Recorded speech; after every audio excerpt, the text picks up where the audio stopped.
السلام عليكم. هو ايه قصة البخاخات؟ البخاخات عندنا نوع من نوعين، يا اما بخاخات فيها بودرة والشخص بيشفطها، يا اما بخاخات بتتبخ وبعدين الشخص يشفطها على صدره. طب ايه الفرق بين دي ودي؟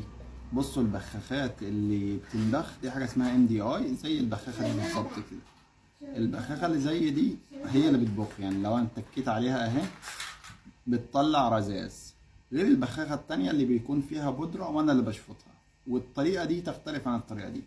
هعلمكم ازاي النهاردة ناخد البخاخة اللي بتنبخ MDI النوع الاول اللي مشهور جدا في السوق، اللي فيه منها الفنتولين والفنتال مركب. البخاخات ديت من اشهر البخاخات في السوق وارخصها واكثرها استعمالا، والناس بتشيلها في جيبها وتستخدمها عند اللزوم.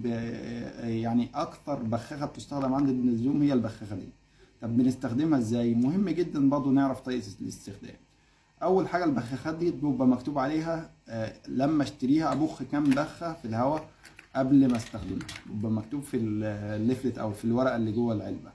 تاني حاجه، البخاخه اللي زي ديت لازم ارجها في كل مره استخدام، ارجها كده وبعدين ابدا استخدمها ازاي؟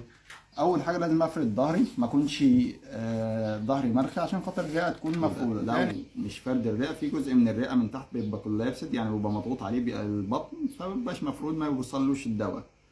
وللاسف احنا عايزين الدواء كله يوصل للشعب الهوائيه كلها عشان خاطر يفك الضيق اللي فيها. طب وبعدين هعمل ايه؟ هعمل زفير للاخر. يعني ايه زفير للاخر؟ يعني اطلع النفس اللي في صدري كله للاخر خالص، وبعدين همسك البخاخه اللي انا رجيتها واحطها في بقي واقفل عليها كويس.